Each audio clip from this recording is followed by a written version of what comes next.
Hello, everybody, and welcome into our second roundtable on the trade deadline. And we are now after the trade deadline. And of course, on our last episode, we talked about a bunch of trades, and then a bunch of big ones happened right after we recorded. But I've got a couple new panelists now, and happy to have you both here. How's it going? I'll start with you, Owen. You're new on our show and on actually all the YouTube shows. You've never been on here, but Owen, how's it going? It's pretty well. It's an honor to be on here, man. I've been really looking forward to this kind of content. I've been trying to dig into more podcasting content recently, and yeah, I'm really excited to be on this show. All right. And I also got Mateo Giuliano, who joined me for our Olympic coverage. But thanks for joining for the trade deadline. Yeah, of course, man. I had such a great time with the Olympics. I'm excited to start talking about some of the trades that went down today. Pretty quiet until, I guess, near the very end, and we started to pick up on a few. But yeah, excited to get going here. Yeah, I mean, it was pretty quiet in the days before. I mean, there was a couple bigger trades. Mackenzie Weegar was probably the biggest guy moving. I guess I was going to say New Year's Eve, trade deadline eve. And then we've got on trade deadline day. There was some late night trades, and all of a sudden there was Connor Garland moving to the Columbus Blue Jackets. And then the biggest one was John Carlson. Surprisingly, that was moving. crazy. That was massive. Yeah. So we're gonna start there. Then. My goodness. Yeah. We'll start with that one because that was, I don't know, came out of left field for me. John Carlson's 100%. Been with the Capitals forever. I mean, of course, since he was drafted, and one of their top franchise leaders in a lot of stats. And now he's an Anaheim Duck, which I mean, the Ducks aren't. I mean, I guess they're not guaranteed a playoff spot because the Pacific Division is such a you can lose a bunch of games and all of a sudden you're in the wild card spot. Conditional first round pick going the other way to the Capitals and a third rounder in 2027. I'll start with you, Owen, on this trade. What are your thoughts on it? The Ducks kind of really bolstering their blue line with him. You know, man, I want to learn from here is that Pat Verbeek never sleeps, man. Like, how in the world are you gonna accept a trade at 1:11 a.m. for the Capitals? How do you not just push that back to 8 a.m.? Yeah, it's just like I want to say it's a win-win for both squads, but I feel like it's more of a win for the Ducks than the Capitals. Sure, yeah. I mean the Capitals did get a very good return for John Carlson, but there was also the aspect of the locker room in Washington. I really thought that Washington would be the kind of team to kind of supplant their ranks right now because they have an uncertain future with Ovechkin, and who knows about that. They have a lot of prospects too, but I just really thought that they were going to buy at the deadline instead of trade a big piece away. Anaheim though won this for me. Yeah, well, 100%. I mean, I thought the Capitals, I mean, they're not entrenched in a playoffs, but not as well as they were last season when they were leading the Eastern Conference. A little bit of a, different type of season. They traded Nick Dowd as well, and it was yesterday too. I mean, they acquired David Kampf today, which kind of was a lateral move. You just get a guy that's similar to Dowd. Yeah. And getting I think he was on waivers earlier in the year too. Yeah, I mean, they could have acquired him on the Leafs. They had a mutual contract termination after Kampf was spending a bunch of time with the Marlies, and both sides just decided it's time to cut ties, and he goes over Vancouver. Was a first-line center for a bit, which I mean, you would know more than the two of us how that played out. But I mean, the Caps had a really weird deadline day to me because I mean we're talking about the John Carlson trade, and when I woke up at 2 in the middle of the night, just woke up, checked my phone, and I saw that Carlson was traded. I was like, what? And so I put it back down and went back to sleep. And then in the morning, I'm like, I just started giving up on the season because, like you said, Dowd and then Carlson. And then I tuned into TSN to start watching the trade coverage as I'm getting ready to go to class and everything. And they're like, oh, they're not giving up on the season. I'm like, well, okay, I guess I'll have to wait for the rest of the year or the rest of the day and see what they do. But it felt like they were giving up on the season. And Owen, you touched on the locker room. Ovi said today that it was probably the saddest day of his career, just to see him go. I mean, they were they've been together the whole career. Carlson has been playing with the Caps since the 09-10 season. And he's had a good year this year, 46 points in 56 games, 10 goals. And I do think that it is a win-win. I think getting a first-round pick for an old defenseman on an expiring deal, I mean, you're going to do well. That's all. You're always doing well if that's what your return is. But I think for the Ducks, I mean, you talked about the playoff spot, Matthew. They're second in the Pacific. They're ahead of the Oilers. They have a game at hand. I believe they're 3 points up on the Oilers for second. They have a game at hand, and you add John Carlson to this blue line that already has a lot of great. I mean, there's a young talent, but like a great offensive mix and defensive mix. I mean, just looking at this blue line, you got Pavel Mintyukov, Owen Zellweger, Jackson Lacombe, who has a big payday this offseason. And Carlson will slide into that right side, who already has Dudas and Trouba. And I know they aren't the offensive guys that I just listed, but those are still good veteran defensemen. They play a different style, and I think this blue line has a really, really good mix, really good depth. I mean, Dudas being your third pair defenseman is really solid. Trouba is inside to the second pair. I'm assuming we'll see a Lacombe Carlson first pair. I guess we'll have to see how that goes, just the two play styles of the both of them. But I mean, I know we're going to talk about most surprising trades later. I believe that was on our outline, but I couldn't believe this deal. I think it's a win-win for both, but like you said, Owen, I agree with you. It's probably closer to a win for the Ducks than anything. Yeah, I mean, that's the thing. I mean, I didn't think Carlson was on the move or any. I mean, I did see some rumors that maybe that, I don't know, in fleeting, but it wasn't really that much. Yeah. I didn't really believe anything of it, but the Capitals, it's going to be interesting to see how it does impact their push for the playoffs, even though they did say they're not giving up on it. You lose your best defenseman, it kind of does. The other thing that's interesting to me about this move and them saying they're not going to give up on the season. They lost 2 straight headed into the deadline, and with that, they sit 4 points back of Boston. They've played 2 more games. Boston has the second wildcard spot, and I know they are able to reach the third spot in the Metro as well. The Metro hasn't been as strong as the Atlantic this year, but even that, the Islanders are at 75 points, the same amount of games played, so they're 6 points ahead of the Cap. So honestly, to me, I know they said they weren't giving up on it and they were going to try to do a bit of both, but when you look at the rest of their moves and you look at where they're on the stands, I really do think they kind of just threw the towel in and said, you know what, it's probably Ovi's last season, but like, is this team good enough to compete? And to be honest, I think it's a good move, because I think the trouble that a lot of GMs get into is like, okay, we need to get into the playoffs. What's the use of getting into the playoffs and losing in the first round when you could have just got assets and been better for the future? So to be honest, I kind of like the move. It's tough that's Ovi's last year, most likely. I guess we'll have to wait and see, but I think it is his last year, but still. Yeah, that was why I was hesitant in calling Washington. So we'll see how that'll play. Yeah. For sure. All right. Well, we'll move to another team that's kind of, they're in the not completely ready for playoffs or anything yet either. And that's Connor Garland obviously the Canucks aren't making the playoffs. Blue Jackets acquiring Connor Garland. I mean, this one I don't like because I love the player. I loved him on the Canucks. I was happy when he signed the extension. He was going to be here for the next 6 years, but this was before this dumpster fire of a season that the Canucks have gone through. And Garland was a guy that I don't know if he wanted to be part of the rebuild. He didn't say he didn't want to be, but he also didn't say he wanted to be. So it seemed like his game really dropped off when Quinn Hughes was traded.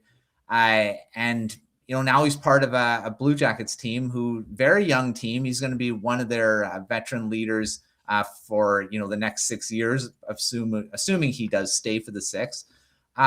So, I mean, I'll start with you, Mateo, on this one. Were you surprised that Garland was moved? I mean, right now it doesn't have a lot of term on his contract, but it will convert into that on July 1st. I say it's a good move for the Blue Jackets because he's going to really add a lot. But what do you think about the move overall? Yeah, I've always been a big fan of Garland. I mean, I've always been a big fan of Garland. I think he's one of those guys who plays a little bit bigger than he actually is. Like I know he's a smaller guy. He's only 5'10", but I mean he plays feisty. He's a tough guy to play against. And I think that really the big challenge for him is, I guess, just health. We'll have to see if he stays healthy. I know he plays banged up quite a bit. But I think for Columbus, I really think this is just the front office rewarding their team. Ever since they've hired Rick Bowness and fired Dean Evison, they've been on an absolute heater. In their last 10, they're 8-1-1. And they are in the thick of a playoff race right now. They're only a point back of Boston. They're just 3 points back of Montreal. And I know, and they're 3 points back of the Islanders, and they have 2 games in hand. So they're right in that playoff race. I like the deal. You didn't give up too many assets. I know you're taking on a lot of term and cap it. So I'm assuming that, I would guess it too, that they're going to be competitive for the future. I didn't really know what Columbus was going to do headed into today, to be quite honest with you. I mean, when you're on the outside looking in like that, it's always a little bit of a coin flip with what these GMs want to do. But I think when you're on a heater like this, rewarding your team is so big. And right now, Garland is slotted in as a second line right winger. I think the forward group has a lot of upside. I don't know. We'll have to see how it gels. Columbus has always been a really weird team to me because it looks like they have a lot of talent on that forward group and throughout the roster, and they just haven't been able to put it together. I think goaltending is probably the biggest thing, and I don't know if we're going to talk about goaltending at all, but I found it a little bit odd that there was no goalies moved today. But yeah, no, I like the deal. I like the deal for Columbus. 2 or a second and a third. The prices seem pretty high today, just for any trade you want to get done. I think we saw Warren Fogle for a second round pick, Nick Waugh, Michael McCarron for a second. Yeah, Michael McCarron for a second. Thank you. So I mean, I think they got a really good player in Garland, and for Vancouver, you probably got fair value. I know you have him locked up to an extension, but I don't really know if he wanted out. I don't, Matthew, I think you said that it wasn't really clear if he wanted out or not. But I think it's a good trade for Columbus. I wouldn't say it's a bad trade for Vancouver, but it just kind of sucks to see a lot of the talent that you thought might be there for an extended competitive streak start heading out the door, with obviously Quinn Hughes before and just continue to go through the rosters. So. Yeah, I mean, a lot of people were hoping that the Canucks would be able to get a first-round pick for Garland, and I mean, maybe. And the thing is people saying the extension was the problem. That if he was a rental, like Woody would have been if he wasn't signed to that extension, he'd be a free agent this coming off season. Yeah. If that was a trade, he might have got a first-round pick. Now, I mean, the team is taking on the big contract now. The 6 years coming up. So that might have had teams hesitating to give up a lot of assets. So yeah, the second rounder, I was hoping for, a lot of people were hoping for Kent Johnson to be part of that. I don't know if it was a pipe dream or something, but I would have liked it. He's from Vancouver and very skilled player. But I mean, second rounder. Yeah, that's right. I don't want to jump in ahead of turn into something. I don't want to jump in ahead of Owen here, but just one quick thought before you go. Just the extension is pretty expensive, $6 million for Garland. I like I said, I like Garland, but I mean, 50 points last year, 52 points is a career high. So I know the cap is going up, so like those middle six guys are able to get a little bit of a pay increase without it hurting too much. But $6 million is a little bit expensive for my taste. Yeah, Owen, you have any thoughts on this trade? I mean, with Columbus, it's like they have so much like salary cap anyway that I'm honestly fine with taking out a contract like Garland. And I think that this season is kind of like just a blip on the radar. I think he is closer to that 40, 50 point guy with like a positive plus minus on a good team versus what he is this year. I really do like the trade for Columbus. I think this was a sneaky good buy from them, and they didn't even give up that much either. I really did enjoy the deal for them. Yeah, I mean, it's a good segue into the next one because the Islanders were really involved in this before, which, I mean, Garland might have been a close trade to come in, but apparently they didn't want to give up what the Canucks were asking for. To me, if that's the case, that means they weren't asking for a second-round pick. But, I mean, I'll go with it. So the Islanders pivoted and acquiring Braden Shen from the St. Louis Blues, which is it a better one? I don't know. I mean, it's probably not a better trade. Garland would have been the better move there. But what do you think about Shen going from the Blues to the Islanders? This was This was a massive overpay, in my opinion. The Blues come out like bandits in this one. Braden Shen, it's $6.5 million for the next 2 years in exchange for Duran, a first and a third. How in the world do you give up a third when like you're on the fringes? The Islanders aren't like completely on the fringes of playoff contention, but they're only like 3 points out from the Blue Jackets. It's so like it's so up in the air in playoff contention, and you sell yourself for that. You could be giving up a mid-round pick. You could be a mid first round pick for just Braden Shen. So I don't get it at all from New York. I wasn't a big fan of this deal at all. I've actually liked a lot of what the Islanders have done. So over the last little bit for an organization that I was pretty critical of when Lou Lamoriello was a GM. But this deal didn't make a whole lot of sense to me. I know you're trying to reward your team here. They've been on a surprise heater. Like, I mean, it's not even a heater anymore because they've been great all year. But they've been a pleasant surprise so far this season. But Braden Shen's not the move, in my opinion. I mean, I look at their. It'll be interesting to see where they slot in because they also re-signed JG Pajot as well today, who is a guy that they thought that they might move. So I don't know if maybe Braden Shen slide. Right now he's listed as a second line left winger. What? But he's had a. That's what Daily Faceoff has right now. Obviously, oh, dude. Yeah, obviously. I love seeing Mike Bartner go full Steve Daigle with this. I just seeing him go absolutely mad over this kind of deal, and I don't blame him at all because this feels like such a Lou Lamoriello move too to me. It does. Shen has had a really tough time this season. I know. Last year he was a name who was thrown around as well. Actually, the Leafs were on him, and they were asking for a prospect, a first-round pick. Like they were asking for a huge haul. And I remember at the time saying I wouldn't give him. Like, I know this is a win-now window, and you want to do as much as you can to upgrade that. And the center was a position the Leafs needed, and you end up going and overpaying for Lawton, which I mean I could do a whole podcast on the mistakes that we've made over the last 2 days. It's just it's so expensive. He only has 28 points here this season in 61 games. He's old, he's expensive. Not a fan of the deal. Braden Shen was one of the names that I kind of didn't think about at all heading into today because I didn't think anyone would want to take that on. That contract is, like I said, it's expensive. He's older, and in a game that's becoming so quick, like you look at a lot of the Western Conference teams, and even in the East too, the best teams are all young and fast. And I know the Isles have a lot of speed, but like picking up Andre Palat like they did earlier in the year, and now you get Braden Shen. I don't really understand what Matthew Darsh was thinking throughout this whole thing, especially if he's not playing center because you paid a first round pick plus for your second line left winger. When your center, like this, the lineup is Horvat, Ritchie, JG Pajot, and Casey Cizikas. Obviously, that could change. Like I said, once new guys come in and the lineup's bound to shuffle around a little bit, but it's still not a great center. There's still not great center depth, so it's a little bit of a confusing move to me. I mean, why not just keep Brock Nelson if you were going to trade for Braden Shen anyway? Like, Brock Nelson was much. He got like a lot less of a return on the Avalanche. If I remember. The only thing I'd say about that is that Callum Ritchie is a good young player for them, and I think that I know Colorado was able to re-sign Brock Nelson, and we're going to get to them. I'm assuming pretty soon. They look like cup favorites right now to me. But I thought at the time that Brock Nelson return was pretty expensive.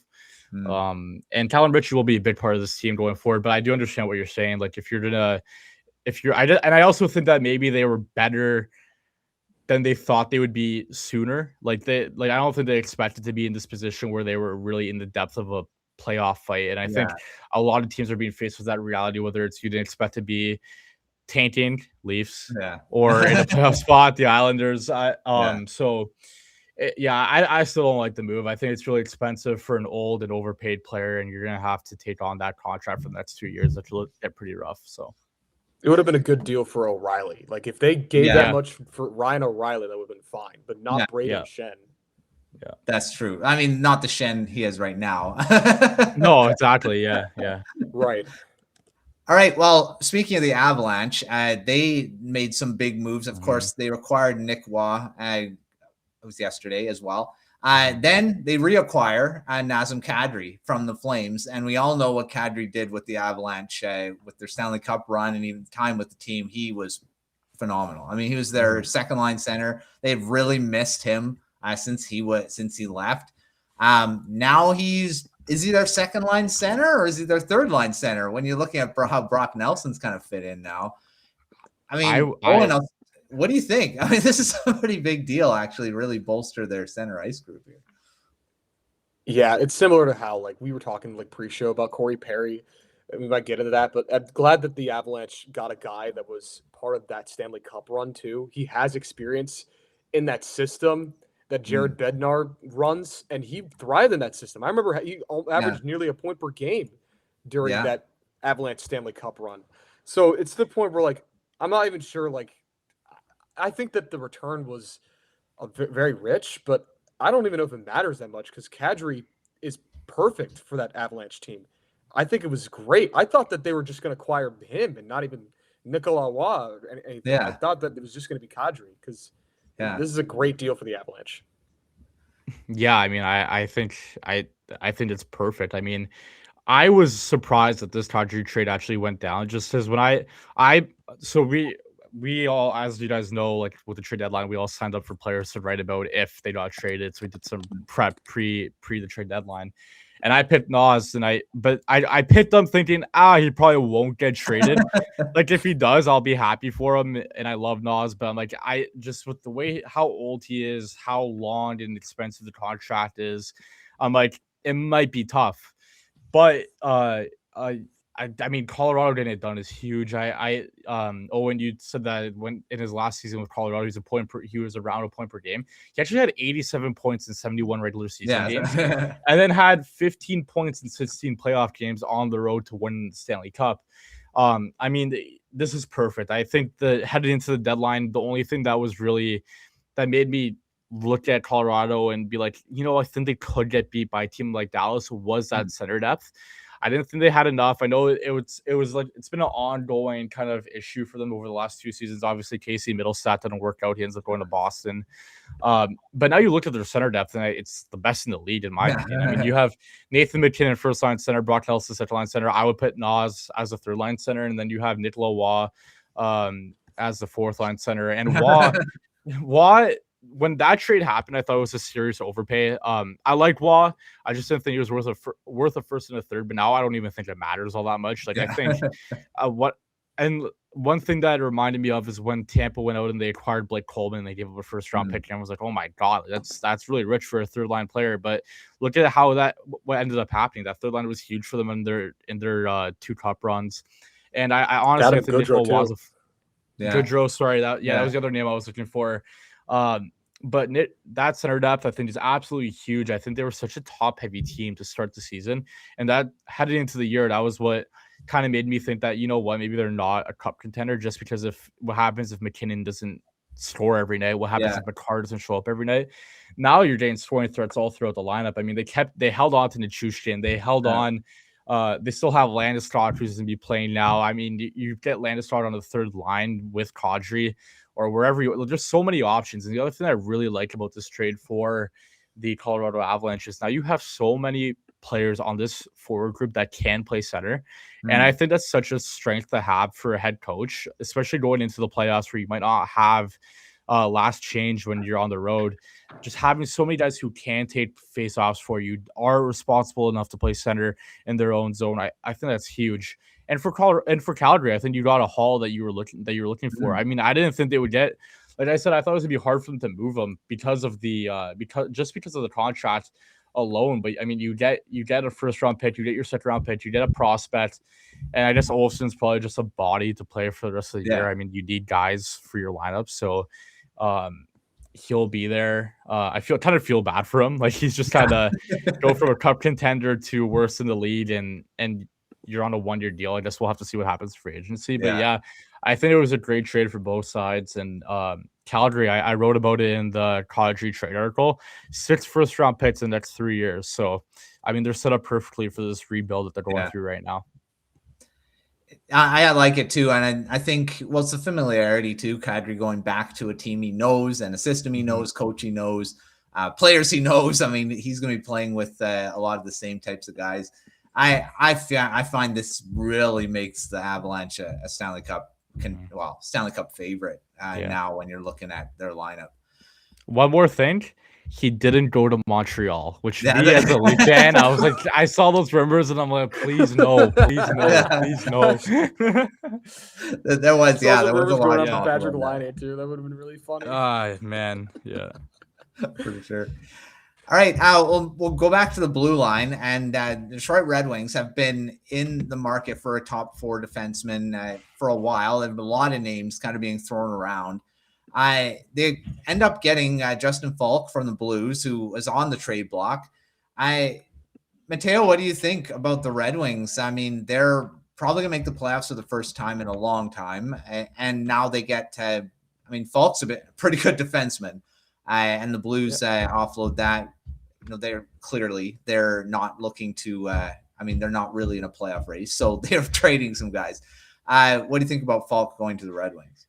Yeah, I'm kind of torn on this deal. I really like. I've been begging Steve Yzerman to do anything forever. Like it kind of feels like they get into this position that Kyle Davidson, the GM of the team that I write about, the Chicago Blackhawks, does the same thing where they kind of just fully rely on their young guys to just develop and get in, and then hopefully they carry you. But I think when you start getting into these rebuilds, you need to start pushing it along a little bit sometimes, and not all of your prospects are going to hit. So I've been just begging the Red Wings to do the same thing I've been asking Chicago to do, which is use some of those prospects as maybe trade ammo to kind of push this along a little bit and get you have young guys on this team like Zator, like Raymond. Larkin isn't young, but he's still an elite player. There's a lot of depth. I would have liked to see them add in for the forward group. I would have really liked to see Trocheck head over to Detroit. I know he didn't end up getting moved, but that was the name I was looking at. But for Falk, the decor hasn't been great for Detroit. I mean, you look at it, you obviously have Edvinsson and Zator, who are both incredibly talented and unbelievable defensemen. But then their second line, or the second pair right now, is Ben Sherrod and Jacob Bernard-Docker. Justin Falk is a right-hand shot who will be able to play and give a little bit more depth to that decor, which they're going to need. That decor wasn't a really cup contending decor in my eyes. I thought obviously the first pair is, but after that, it really fell off hard. So I don't mind that they went out and got Falk. I think on the St. Louis side of things, they got a little bit lucky because I think Falk just had a real resurgence this year, and being able to get that first round pick is absolutely huge. Along with the third round pick, both in this year's draft, which is a little bit of an underrated thing. A lot of the picks that we've been seeing getting dealt at this deadline have been for future drafts. So getting a first and a third where you're able to use that right now, or maybe you're able to trade it, is big. And then dumping Justin Hall, $3.4 million. Yeah. And I know it's his last year of his deal, but just to make some of the money work a little bit. So yeah, I like this deal for both teams. Again, Falk is a little bit old. I know he has another year after this where he's making 6.5, but I think it's what Detroit probably needed to do. And the only thing they were able to do, because Trocheck didn't move. So yeah. That was the other thing they were looking at, as a second line center, which obviously they didn't end up doing. They only got Falk today and before. So, I guess they're just going to have to run with what they got, see what happens. Owen, what do you think about Falk moving to the Red Wings? It kind of speaks to this deadline that Falk is able to fetch a first rounder and a third rounder out of this deal. It's just this was really there's slim pickings here, but Falk is a decent name for Detroit. This was probably I thought it was probably plan B for Detroit and the D line. If they really wanted to go all out, I thought they would try going for somehow Morgan Riley. That was definitely a pipe dream, but I think that Falk is a good option on the defense. I know that scared you for a bit, but I wish, man. And they probably could have given up more prospects for forward depth, because they have two very solid goaltending prospects. But I like the trade for Falk anyway. Yeah. There have been so many talk about Elias Pettersson being on the radar. That might still happen in the offseason. I think that's probably when definitely will now. The trade deadline's done. But yeah, we'll see how Falk kind of fits into that blue line. I was actually surprised that they were able to offload Justin Hall in that trade, because he never fit in. in Detroit. No. And I thought it was a bad deal. Even free agency, I thought it was horrible right from the beginning. When I saw that, I did a double take when that contract came across. Like, it was a notification on my phone because I didn't like Hall in Toronto. So when I saw that pop up, I'm like, oh my God, that's expensive and it's longer than I would have given them. Yeah. So they able to trade him off, and I mean they had to eat a lot of his a lot of the years he already had played for them. So we'll see how Falk does. All right. Well, speaking of the Maple Leafs, they did trade Bobby McMann and traded him to the Seattle Kraken. I mean, Owen, what do you think about this deal? I mean, McMahon has been in the trade block. There was talk about an extension in Toronto. That didn't happen. I don't know if Seattle, if this is a rental. I mean, they're kind of on the borderline of the playoffs right now. It's a bit strange. It's a tad strange because like McMahon is like, he kind of fits in with the Seattle Kraken that he's a more grittier forward, and he's not like a probably a first liner. He's more of like just a middle six forward-ish with them. But they didn't give up too much for him. So I do like the deal for Seattle more than Toronto. I thought that Toronto was going to maybe hold on to him and try like signing him to like a decent deal. I think $4 million would have been a good deal. $5 million might have been pushing it, but I thought that Toronto would be able to get a deal with him done. But I like the deal for Seattle somewhat. For sure. What do you think? I have a lot of thoughts. I mean, I think Leaf GM Brad Treliving made a complete mess of this deadline. I think, I mean, listen, McMahon, I like McMahon. I think, like Owen said, it's the most typical Seattle player of all time. Another middle six forward for a lineup full of middle six forwards. So that fit confuses me a lot. I don't like the trade for either team, to be completely honest with you. I think that Seattle really needed an impact forward, and McMahon will be physical for you. He has wheels. He's gonna hit people.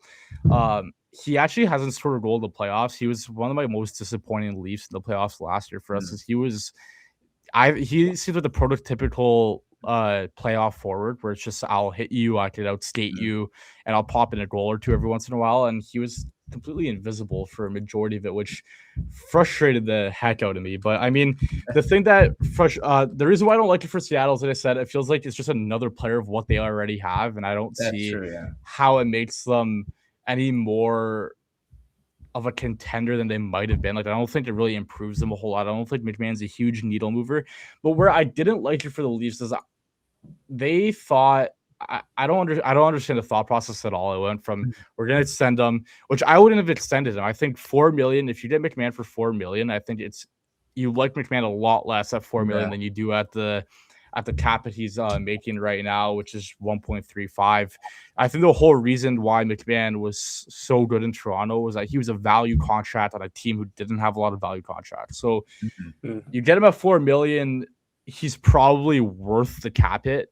Like, playing at his best, he's probably worth the cap hit. At his worst, you're not going to make that money back in terms of production. But where I think the Leafs went wrong was they waited too long. Like, I know Brad Treliving came out after and said, "Oh, the market dictates the return." The market was expensive all week, and it started to get cheap as the deadline at 3 p.m. came closer. Yeah, and you waited until the final minute, and you were backed into the corner, and you get a second round pick for next year and a fourth, and like, all right, I guess it's fine value, but I thought you could have gotten more if you were quicker. And you what really frustrates me is that the Leafs had a 3-game win streak where they beat Vancouver, Calgary, and Edmonton. 3 teams who aren't great, and 2 of them who are tanking. And they decided that, like, oh, maybe we could still make the playoffs. I'm like, no, like, that doesn't mean anything. It's been awful all year. You beat up on 3 bad teams. Well, Edmonton is just inconsistent. I wouldn't call them bad, but 2 bad teams on an inconsistent team, and it holds your whole trade deadline plans back. And then you get backed into the corner with this McMahon and the Lawton deal. I don't know if we'll talk about Lawton, but I think it's kind of the same thing. Where if you get the deal done earlier, you jump ahead of the market. And the same thing goes for OEL too. All these defensemen get traded. They get traded for good value, and then you're stuck without a deal for these three guys, and you have to go for value, and then OEL doesn't get moved when you could have gotten good value for him. You could have gotten way better value for Lawton, way better. I just McMahon is like all right, it's an all right trade, but they waited. There's also so long. McMahon. There's also a thing about him like playing alongside Matthews too. Yeah. That could overrate his value a bit. Well, I mean, like McMahon for me, the reason I like him because he has lineup versatility where he doesn't look completely out of place when he played with Matthews. But if they're going to the playoffs, I prefer him play in the bottom six. So that's like I said, I don't love it for Seattle because I don't think he's gonna move the needle at all for them, and I don't love it for Toronto because the way they went about it, they could have gotten more, and Sherlivin sat on his hands until he was backed into a corner and had to take that deal because. Everyone was that Michael McCarron got a second round pick. Oh, you said earlier. Like everyone was getting second round picks for Cole Smith. Nick Waugh got a first. Like I know he's toss controlled and he is a center, but like he got more for Nick Waugh than Bobby McMahon. I know, and Lawton. And I could do a whole hour long podcast on just how bad of a spot the Leafs are in right now. Yeah. But yeah, I don't like the deal for either team. Yeah, I mean, McMahon I thought they were going to get a first rounder when looking at all the other guys that were going for this ridiculous stuff, and I'm like, yeah, he probably will get it. And no, I mean, I don't know. Hey, there's a whole thing with the Canucks too. Why they couldn't trade Kane or Bluger for something. But yeah, I'll get into that later on. All right, let's move to the Minnesota Wild, who they were pretty busy. They have obviously been busy all year, getting Quinn Hughes way before the deadline. And then they get Nick Foligno from the Blackhawks for future considerations, which it's nothing. Basically nothing. Here's a bag of pucks. And then Bobby Brink from the Philadelphia Flyers. I mean, Foligno is way past what he was when he was one of the more impact players in the league, but he's still pretty good. And trading, obviously the Blackhawks trading away their captain in Foligno. I'll start with you, Mateo, because you cover the Blackhawks. What do you think? I know I read your article. You were surprised that they were able to move Foligno. I mean, they didn't get anything in return, but no, I think honestly it's just it's a cool gesture by both teams. I think obviously reuniting him with his brother and they'll play together, but I don't know. Like part of me is like, oh, that's cool. And then the other part of me is like, why would Minnesota do that? You're getting a $4.5 million fourth line center. Like Foligno was really valuable to the Blackhawks in a way that I wouldn't translate to a playoff team. He obviously goes there and he makes $4.5 million, which is obviously far too much for Nick Foligno. But the way the Blackhawks were running, they did it with Corey Perry. Obviously, that's a whole situation in Chicago with Corey Perry, what happened there. But it was the same. It was deals with the same ilk where you completely overpay for veterans. But you know what? These veterans are going to be there to help Connor Bedard. They're going to be there to help out all this youth. And Nick Foligno played a little bit of penalty kill.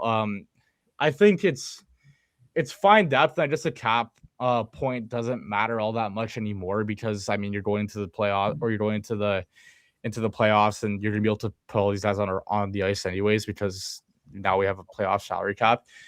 So the cap hit doesn't matter all that much. But it was disappointing to me to see what the Wild did up the middle of the ice. I thought they desperately needed a center. Obviously, they were in on Trocheck, and I mean, we've said that about 2 or 3 teams now that they could have had Trocheck, but Trocheck didn't move. Which again, I know Rangers fans aren't pleased, but I mean, like I said, he was so valuable in Chicago that I'm happy for him because he just still get a chance. Obviously, playing on a team like Chicago is a little bit difficult, especially when you get near the end of your career. You haven't won a cup, and you just want to play those meaningful games. So I'm happy he gets to go to a team that might do something. I still think the center depth there isn't good enough for them to be a real cup contender. Obviously, the back end is fantastic. So I'm happy with him. I am happy he gets to play with his with his brother, and then Bobby Brink to just add some youth to the lineup again, just some more depth. I think Bill Guerin was joking, he said he was half joking because Bobby Brink is from Minnesota, so he's like, this isn't a family reunion. Like, tell your friends and family, like, you know where the ticket box office is, like, go buy your own tickets. And he's like, I was half kidding, but also like, you're here to do a job, and we're gonna be on a playoff push, so like, you you got to perform. So I don't know. This deadline for the Wild, I think, was a little bit confusing to me. Just like, I mean, Owen brought it up, I brought it up, Owen brought it up again. Michael McCarron for such a round pick. Like, what are we doing? But I think I'm happy for Foligno. I think Blackhawks fans have a lot of love for him, and I think some of the quotes coming out about how it's harder for him to say goodbye to the dressing room than he thought it was going to be really shows that they had a decent locker room. Like, it's hard to have a good locker room when a team is losing that often, but it seemed like vibes were a little bit better this year. I know it was an ongoing joke last year before I was covering the Blackhawks for the Hockey Writers that Bedard always looked miserable. He always looked like he hated his life at all times, but it seems like the vibes are a little bit better this year. Like, they're having a little bit more fun. So, like I said, happy for Foligno, but I just don't really understand what Darren was doing at this deadline. Owen, what do you think about these two moves? Yeah, I mean, it's obviously disappointing for any team to not get Vincent Trocheck, but it felt like Minnesota was definitely the team that needed him the most. I mean, they have a center, Ryan Hartman, Joel Eriksson, Danila Yurov. Like, those are your starting three centers, and Michael McCarron too. Yeah, that is not even like fifth Michael McCarron reference. We talk about him too much. Yeah, we are shocked by that. It's crazy, but like the fact that those are your four centers is like, it's disappointing. They honestly should have gotten like two centers at this deadline, versus just like one. Like, it's very disappointing for them. I mean, I'm ambivalent on the Nick Foligno deal. I mean, I guess like intangibles, playoff leadership, you get that Foligno, but it's more about like him departing the Blackhawks than it is about joining the Minnesota Wild. Like, that impact on the Blackhawks, like losing that captain in the locker room is probably going to be a bit big. Bobby Brink is like, whatever, he's 26 years old. It was a good deal for both Minnesota and Philadelphia. Philadelphia getting a David Jiricek from the deal as well. They both kind of needed both of those deals. But again, just disappointing for Minnesota, especially when you acquire Quinn Hughes. You expect to be one of the best of the best. Yeah. It's kind of crazy how quick Jiricek has fallen too. Like, that guy was the top defensive prospect in the league just a couple of years ago. Now he's been moved twice. Yeah, I mean, one quick thing just for the people who are Blackhawks fans, if you guys, and Matthew, you said you read it. The reason why I was so shocked that Foligno actually moved is because the Blackhawks had no more retention spots. Yeah. They retained on the Seth Jones trade when he went to Florida last year. They retained on the Connor Murphy deal that they made before the deadline. They retained on the Jason Dickinson deal when he went to Edmonton. Yeah. So I think I didn't think they were able to move the $4.5 million off the books. So that's why I was so surprised about the move. The Wild taking the whole thing. So that's, interesting. We'll see if he makes an impact. You never know. I mean, veterans moving to teams, and he's a playoff type guy. I mean, I think he's going to be pretty good for the Wild, and he might make a bigger difference than we're thinking at this point. So we'll see. We might be looking back at this trade as being one of the best. The other thing is too, I think they the Wild also got in a tough spot where they use a lot of assets to get Quinn Hughes. So maybe they were handcuffed a bit by what they had to work with in a center trade market. Like, I mean, we're Trocheck again, like how expensive that package probably would have been. So maybe that's a reason. Yeah, they gave up Marco Rossi in that deal too, which is a big reason why their center depth is so bad. Yeah, for sure. All right, our final one we'll talk about, because we always got to throw, because Corey Perry is such an impact forward in the playoffs. The Lightning reacquiring him. I talk about guys that are familiar with systems.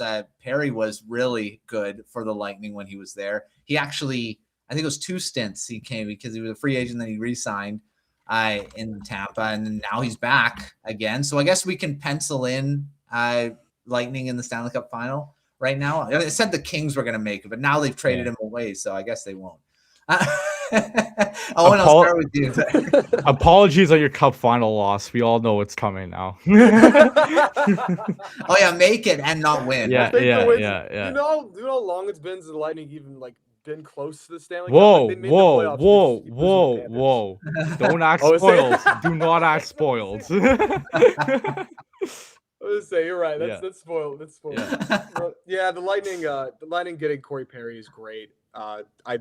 I really like it, even if they gave up a second. I mean, it doesn't really matter. I mean, picks don't really matter in this regime. They gave up a first for Yanni Gourde and Oliver Bjorkstrand. And regardless of whether or not you think it's worth it, Gourde was a former member of that squad, and Corey Perry's a former member of that squad too. So getting that influence back in that Lightning locker room is going to be very big. And the second round pick, considering how many players were traded for second round picks, it's fine by me. I mean, Perry didn't win a cup with the Lightning, unfortunately, but neither did Gord. He did. Yeah. So I mean, he's Corey Perry somehow lost to the Leafs in the playoffs, and I will always hang that banner. He did. Yeah.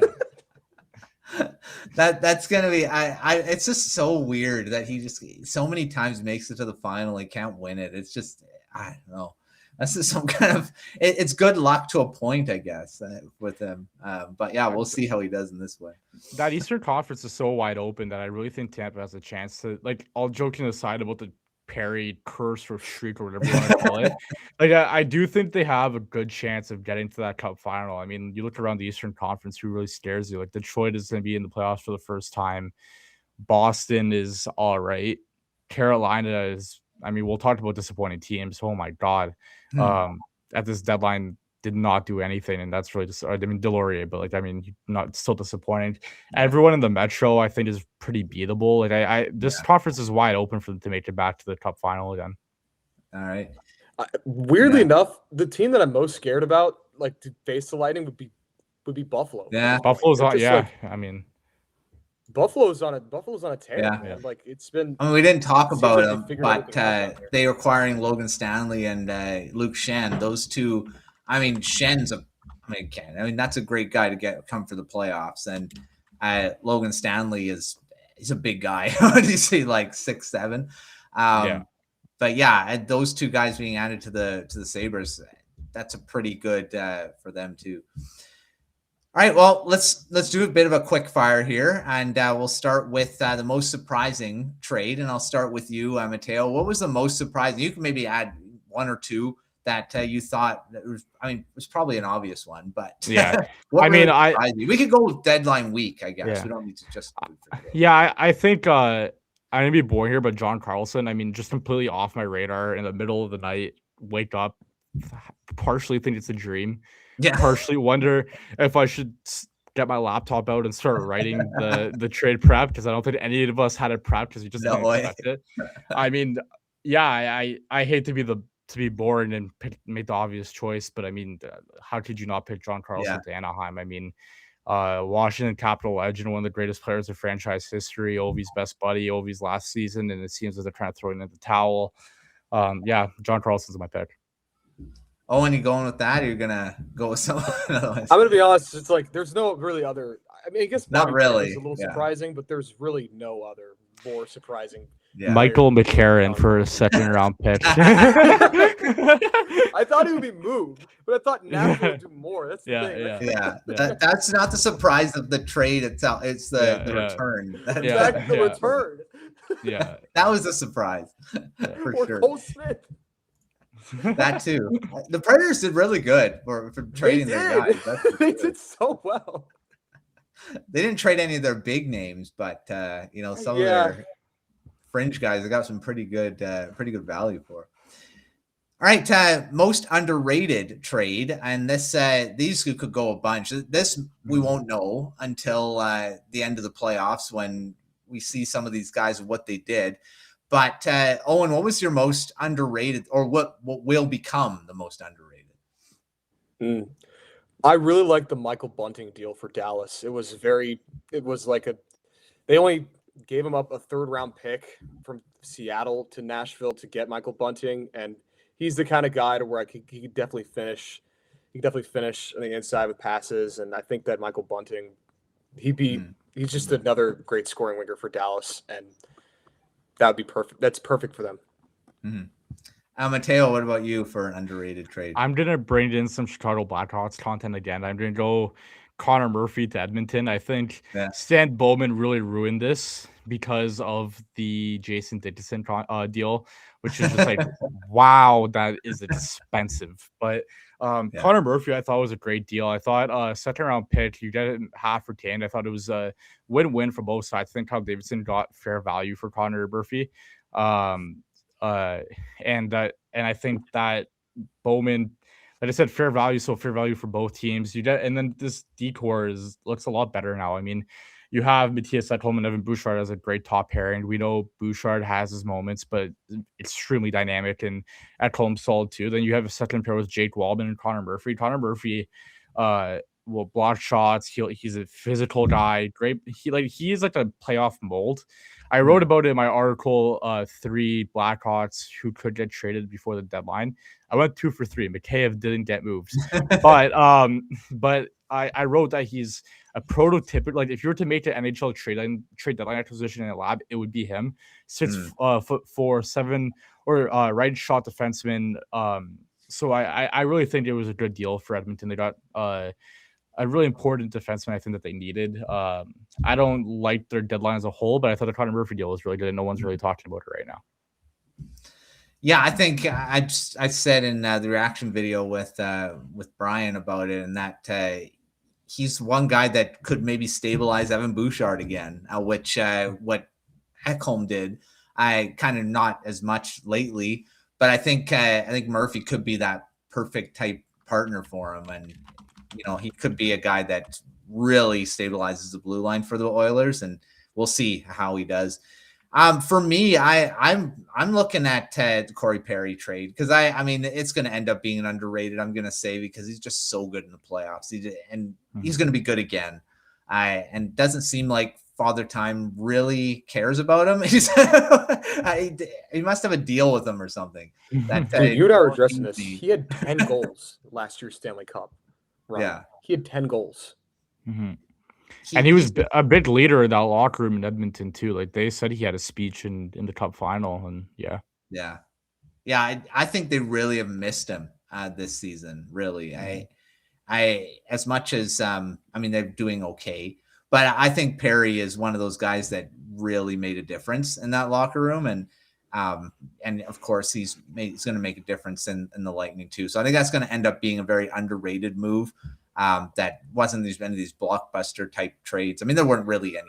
I guess there weren't really any blockbusters today. I mean, Kadri, I'd probably argue might be a blockbuster. Maybe the Carlson deal, I guess. Carlson probably, yeah, for sure. So yeah, I think that could end up being a really underrated one. All right. Well, we've talked about a lot of teams, and let's name our winners and losers. And I mean, again, this is based on the trades. This could end up. We could say someone's a loser and they end up being a winner because their player works out. So we won't really know, but we will name our winners and losers. We always do. So Owen, we'll do both. So who's your winner? Who's your loser?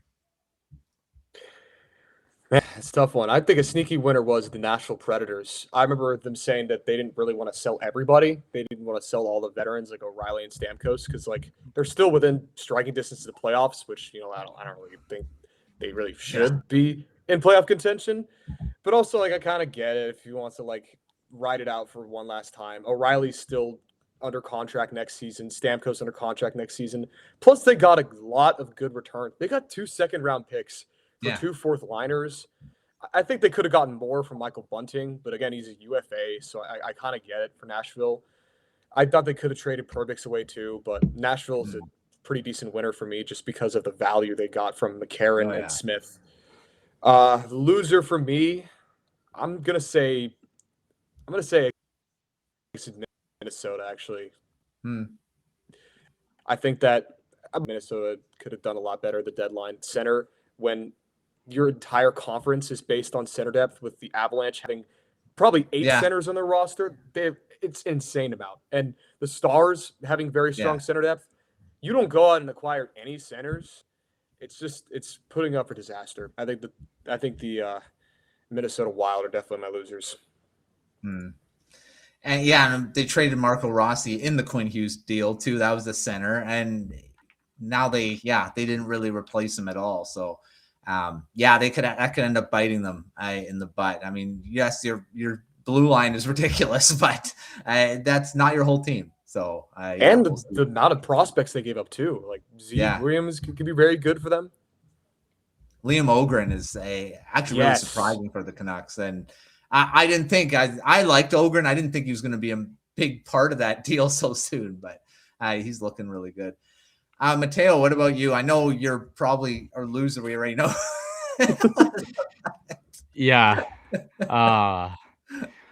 I'm not gonna go Leafs as my loser. Because if we go Leafs, this will be a 3-hour long pod. So I'm gonna keep my comments to myself about Brad Treliving and the Boston Pizza franchise that family has running over there. So I'll start with a winner. I think my winner it's kind of tough. Winner.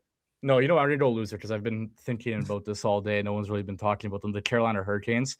I think when you trade for Mikko Rantanen, this was last deadline. Trade for Mikko Rantanen doesn't work out, and then you trade him again. And one of the things that everybody was talking about was like, okay, like it didn't work out, but they tried. And then there was obviously the talks that maybe they tried to flip for Pettersson, and then maybe Marner would have went there or not. There was Hurdle talk too. about Hurdle not. There were so many people that were linked to them, and the whole time the biggest thing that everyone was saying was just wait until Eric Tulsa uses his assets, and they have I believe it's 4 first-round picks in the next 3 years for a team who should be a contender, and they didn't use any of them. And it's not like they were in a cap crunch. They have $8.4 million in cap right now.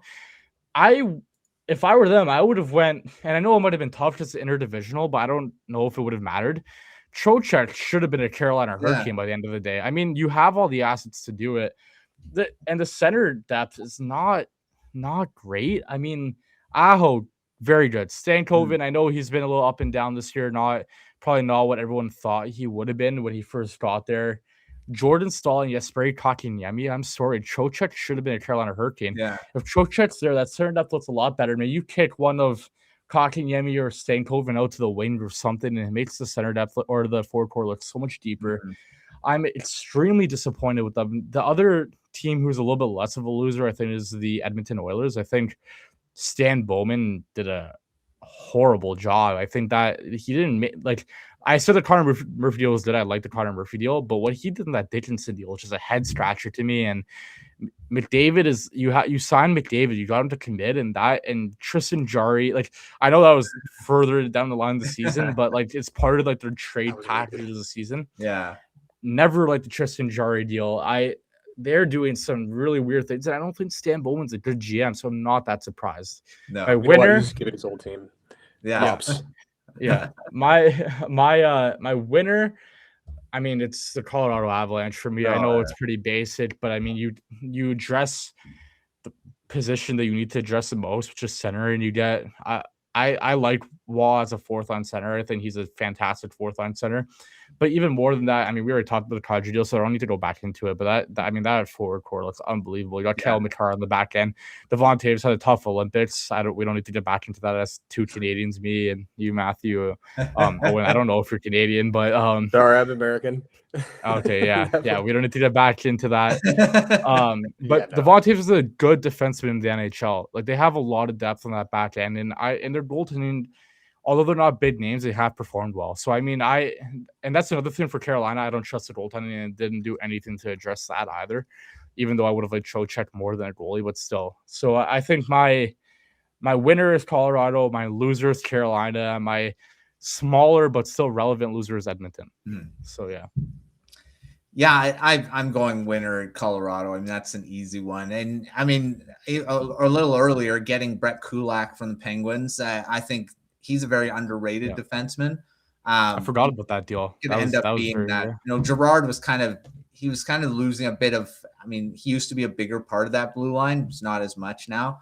And Kulak, I think, really is, like I say, a very underrated defenseman. And I think the Oilers are going to miss him anyway, even though they traded him in the Jarry trade, which I think that's going to end up biting them, even though they did get Connor Murphy, which kind of replaces him a bit. But Kulak has just been such a very great two-way defenseman so far in his career, and I think he's going to really end up being a bit of an underrated trade for the Avalanche. It wasn't this week either, but yeah, I can't remember when they did that trade. I think it may have been a couple weeks ago when they got Kulak. But yeah, we'll see how that all goes. But I just go Avalanche because they address their center depth. Their blue line has been good. They bolstered that, I think, with the Kulak trade, even though they did trade a defenseman with them. But Girard's more of an offensive defenseman. You're looking at, and then you're looking at Kulak, who's more of that two-way guy. So I think it really maybe makes their blue line a bit better as well. Loser, I unfortunately going to go with the Canucks because they didn't trade nearly the amount of guys that I thought they should have. I already said in our Canucks news and rumors that if they don't trade Evander Kane, they're failing the trade deadline. So they didn't, and then they failed the trade deadline. So I'll stay with what my word was. But yeah, I think not trading Kane. I don't know if there was enough maybe interest on him. There was talk that teams were interested. I think I saw Alvin say that they didn't have any offer. Yeah, I thought I saw a quote after the deadline. I mean, tweets were flying everywhere once. Yeah, but I think I saw a quote saying that there was no offers for Evander Kane, which kind of surprised me. I thought someone surprising with all the rumors that were out there, and with his playoff experience. Yeah. I don't know. Maybe the stuff in the locker room. Maybe teams don't want to bring him in. I don't know. But I think not being able to trade him was a fail. Although, I mean, if you don't get any offers, that you can't do anything. But but that's an Alvin type thing. He always says that. He said that with Besser when they didn't trade. You're right, actually. Yeah, we had no offers. You'd be surprised the offers I got. And I'm like, I couldn't believe he said that. I'm like, this guy's still on your team, and you just pretty much told him that you're terrible, and no one wanted him. Yeah. Like, that was wild. So I don't think, and then Teddy Bluger, he wants to be in Vancouver. So maybe they said if they didn't get what they wanted for him, they're going to talk extension. Which I mean, I'm fine with him staying on the team as being on a rebuilder, but yeah. I'll say one more thing. Like I think the Blues were a big winner in this deal too. Like just with the amount that they got a first rounder for Justin Falk. They got a first rounder for Braden Shen. They didn't trade away Robert Thomas or Jordan Kyrou either. Those two were in down years, and they could probably get more for them over the offseason too. Yeah. So Blues were I just have to point out too, on top of that, Buffalo got saved by a complete fleece. Like they were about to give up Radim Murka, who they just drafted 9th overall, and I have a whole article written for that Parayko trade, and I didn't get to use it because he didn't want to waive his no move clause. But Murka has like the same height and 10 pounds lighter at the age of 18 as Parayko, and he's a good skater. He's a dynamic two-way defenseman. Buffalo got bailed out that Parayko didn't accept that. I think Owen, you're right. Doug Armstrong had a great deadline, especially if you were to take into consideration that what they would have gotten out of Buffalo. I know you have to know that he has a no move clause, and something I found very interesting was the amount of trades that got reported on, even though the no move clause weren't waived. Like I don't know if that was teams trying to push their players into like uncomfortable positions, so they were kind of forced to waiver agents too. I don't know. I thought that was really weird, but. Yeah, it is weird how some of these have come out. And I mean, I thought that trade was done with the Sabres. I mean, usually the no trade stuff isn't really broadcast too much that, they're waiting for him to waive it. It kind of is under the radar a bit. But I know when Kuzmenko was traded, they were saying, he needs to waive his no trade. But it wasn't like a big deal. Well, it happened twice this deadline. Tyler Myers rejected the trade to Detroit. And then the other time where it ended up not being an issue, but we waited like an hour or so. It was Mackenzie Weeder being traded to Utah. Like we had to wait on that too. Yeah. So it was so weird to me that something that is only reported on if it's a non-issue, or they're like, there's no issue. Like I know he has because it's what we usually say. He has a no move clause, no trade clause, but we expect him to waive. Like there's no big deal. And it was weird. Like Parayko has a no trade clause, but they still need him to waive. And then it ended up waiting an hour, and they're like, okay, there could be serious issues here. And then he didn't waive. Now, I don't think fans will hate him for it because I mean he was a big part of that cup run. So he's probably unhateable in St. Louis. But I just found that really interesting. It's tough. And now I don't know. Like it's kind of a weird thing going back into the dressing room and ask. You've been asked to waive your no trade. And you didn't. Yeah, it is interesting that these no trade clauses for sure. All right, well, that's another trade deadline in the books. Lots of deals went down. Lots of probably some bigger players moving.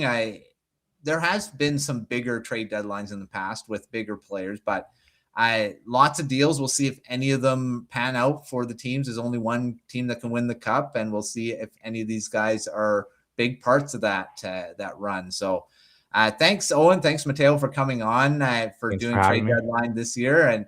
And 2 new panelists. Last year I had a couple of different people. So I'm the constant, and I'll just keep adding different people depending on who's available. It's your own trade deadline. Add and subtract assets. The Zator show. But hopefully I'll get you guys back for next year's trade deadline, and we'll see what happens in the coming weeks, because this is what the teams have now, and we'll see how it all impacts everything. Make sure checking out everything at thehockeywriters.com. We got great articles from all the trade deadline. We got reaction coming out in the next few days. We're going to have all the writers are going to be putting together those things and all of our stuff. And now we switch to the draft and the 2026 draft. All of our coverage will be starting pretty quickly in the next couple weeks. So look out for our draft profiles, all of our fun coverage there. That's the fun time of year when we get to cover the draft here at the site. So we'll get you both for our draft videos if you're so inclined, but make sure to check out everything at the site on our Substack newsletters. If you haven't subscribed to those, make sure you're checking those out. Keep you up to date with all of our articles that we have out and all of our stuff on the YouTube channel as well. But until our next video, we will see you next time.